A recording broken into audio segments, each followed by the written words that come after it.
तो दोस्तों अब हम शुरू करते हैं अपना अगला topic, communalism during freedom movement. तो इसके इंट्रोडक्शन में communalism refers to the use of religious identity for political mobilisation and the believe that the interest of one religion community are separated from other. देखिए, आसान भाषा में समझते हैं communalism का मतलब क्या है। सपोज कीजिए दो कम्युनिटियां हैं यहाँ पे, हिंदू और मुस्लिम। मैंने इनको इसलिए लिया क्योंकि पूरे टॉपिक में इन्हीं के बारे में डिस्कशन होने वाला है। तो हिंदू कहें कि हम बड़े हैं, मुस्लिम कहें हम बड़े हैं और हमारे इंटरेस्ट को ही इंडिया के अंदर प्रमोट किया जाए। हिंदू कहते हैं कि हमारा प्रमोट किया जाए, तो इसको कम्युनलिज्म बोलेंगे कि एक संप्रदाय अपने आप को कुछ ज़्यादा ही महत्व दे रहा है दूसरे के ऊपर और बोल रहा है कि हम सर्वश्रेष्ठ हैं, यानी सबसे सुपीरियर हम हैं। तो इसको क्या बोला जाता है? कम्युनलिज्म। अब फ्रीडम मूवमेंट के टाइम में कम्युनलिज्म कितनी हेल्प करी कि नुकसान करा, ये तो हम इस टॉपिक में देखेंगे। अब बात करी जाए, communalism refers to the use of religious identity for political mobilisation and the believe that interest of one religion community are separate from other. तो कम्युनलिज्म ने क्या करा, रिलीजियस मोबिलाइजेशन, जो पॉलिटिकल मोबिलाइजेशन था, लोगों को साथ लाने का तो काम किया। जैसे एक कम्युनिटी है, जैसे मुस्लिम कम्युनिटी है या हिंदू कम्युनिटी है, तो लोगों को साथ इकट्ठा करने के लिए उन्होंने किसी इंटरेस्ट को प्रमोट किया। जैसे हम आज़ाद होंगे तो हम ऐसा कर सकते हैं, फॉर एग्जांपल। तो लोग इकट्ठे हुए इस बात से, है ना। तो थोड़ा सा फ्रीडम मूवमेंट में थोड़ा सा इस चीज़ से हेल्प मिली। लेकिन पहले आप इस बात को सोचिए कि इंडिया के अंदर हिंदू और मुस्लिम कम्युनिटी दोनों ही अंग्रेज़ों से परेशान थी, यानी ये मानिए कॉलोनियल रूल है। तो यहाँ पे हिंदू और मुस्लिम कम्युनिटी दोनों इन लोग से परेशान थे। तो ये लोग क्या कर रहे थे, साथ में फाइट बैक कर रहे थे, इनको मारने की कोशिश कर रहे थे, मतलब इनको भगाने की कोशिश कर रहे थे इंडिया से। लेकिन यहाँ पे ये दोनों एकजुट हैं, यहाँ पे ये हिंदू और मुस्लिम एकजुट हैं।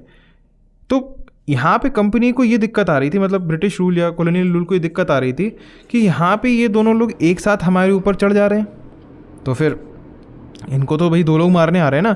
तो ये क्या चाहते थे कि इनको किसी तरीके से डिवाइड कर दिया जाए आपस में, इनके दोनों के बीच में फूट डाल दो, जिससे कि ये एक साथ हमारे ऊपर कभी हमला ना कर सकें। तो इन लोगों ने किस चीज़ का यूज़ किया? कम्युनलिज्म का इस्तेमाल करा।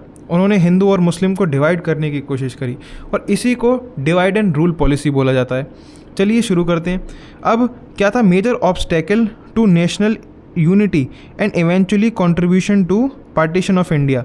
अब उन्होंने क्या करा, चढ़ाया कुछ मुस्लिम कम्युनिटी को अच्छे से चढ़ाया, हिंदू कम्युनिटी को अच्छे से चढ़ाया कि देखो तुम्हें यहाँ पे कितना दिक्कतें हो रही हैं, तुम्हें एक अलग नेशन बनाना चाहिए, पाकिस्तान बनाना चाहिए, बांग्लादेश बनाना चाहिए। एट द एंड क्या हुआ, कम्युनलिज्म की वजह से देश क्या हुआ, डिवाइड हुआ और पाकिस्तान बना और बांग्लादेश बना, जिससे पार्टीशन हुआ। Encourage by colonial policies, political competition and the growth of separate communal organisation.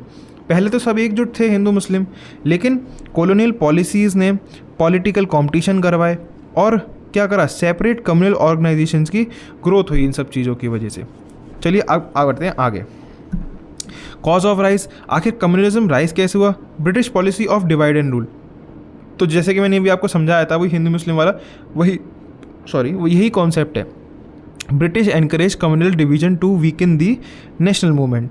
तो इन्होंने क्या करा, कम्युनल डिवीजन किया, यानी हिंदू मुस्लिम में डिवाइड किया, जिससे कि क्या हो, वीक हो जाएगा अपना national movement. Separate electorates under the Indian council act 1909। और सेपरेट इलेक्टोरेट्स की मुस्लिम सिर्फ मुस्लिम्स को वोट करेंगे और हिंदू सिर्फ हिंदू को वोट करेंगे। Institutionalised communal politics. उसके बाद ग्रोथ ऑफ कम्युनल ऑर्गेनाइजेशन। तो कम्युनल ऑर्गेनाइजेशन का मतलब ये है कि एक पार्टी बना ली, जैसे मुस्लिम लीग बनी थी, हिंदू महासभा बनी थी। तो हिंदू महासभा जैसे कि नाम से पता लग रहा है हिंदुओं के लिए है और मुस्लिम लीग सिर्फ मुस्लिम्स के लिए है। तो ये क्या है, कम्युनल पार्टीज़ हैं, कम्युनल ऑर्गेनाइजेशंस हैं जो अलग अलग बनी थी। Formation of All India Muslim League 1906 and later Hindu Mahasabha strengthen communal politics. Political demand increasingly came to be framed in the religious terms.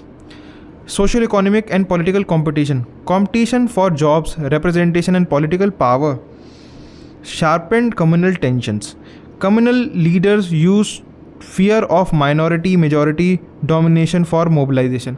तो भीड़ को, यानी कि लोगों को समझाने के लिए इन्होंने क्या करा, मेजॉरिटी और माइनॉरिटी का खेल भी खेला, जो आज तक खेला जाता है। जैसे कि बोला जाता है ना मुस्लिम्स को कि तुम माइनॉरिटी हो, है ना, तुम्हें हिंदू दबा के रखते हैं भारत देश के अंदर, मतलब जो भी पॉलिटिकल व्यू है मैं उसके ऊपर नहीं जाता हूँ, लेकिन यहाँ पे पॉलिटिक्स इंडिया के अंदर इन्हीं चीज़ों के ऊपर की जाती है।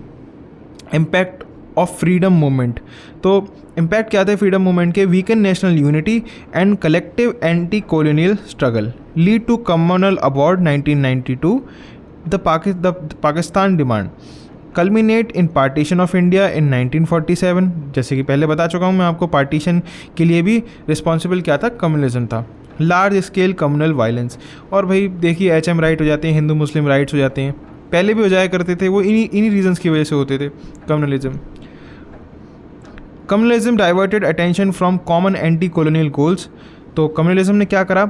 जैसे सबका एक कॉमन गोल था, हिंदू मुस्लिम एक साथ मिलकर कहते थे भाई हमको कॉलोनियल रूल से आज़ादी चाहिए, लेकिन जब कम्युनलिज्म एंटर हो गया तो फिर दिमाग लोगों का डाइवर्ट हो गया, तो फिर अब क्यों ही लोग लड़ेंगे एक साथ आके, अपने अपने इंटरेस्ट के लिए लड़ेंगे कॉलोनियल गोल्स।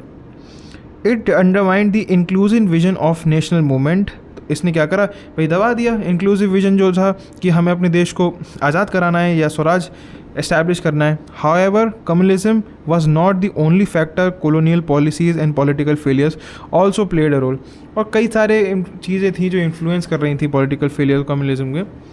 तो बात करी जाए कंक्लूजन की, तो emerge as most serious challenges during the freedom movement weakened the struggle for national integration and ultimate contribution to the partition of India। तो ये था आपका कम्युनलिज्म ड्यूरिंग फ्रीडम मूवमेंट। तो अगर आपने अभी तक मेरा टेलीग्राम चैनल नहीं ज्वाइन किया है तो फिर आप नीचे डिस्क्रिप्शन में लिंक है, वहाँ से ज्वाइन कर सकते हैं। कोई आपका डाउट हो या कोई रिव्यू हो, कोई भी चीज़ है, आप कमेंट सेक्शन में लिख सकते हैं। कोई क्वेरी हो तो आप मुझे इंस्टाग्राम पे मैसेज कर सकते हैं। सब चीज़ों का लिंक डिस्क्रिप्शन में है, और आप चैनल को सब्सक्राइब कीजिए। फिर मिलते हैं अगली बार। Thanks for watching.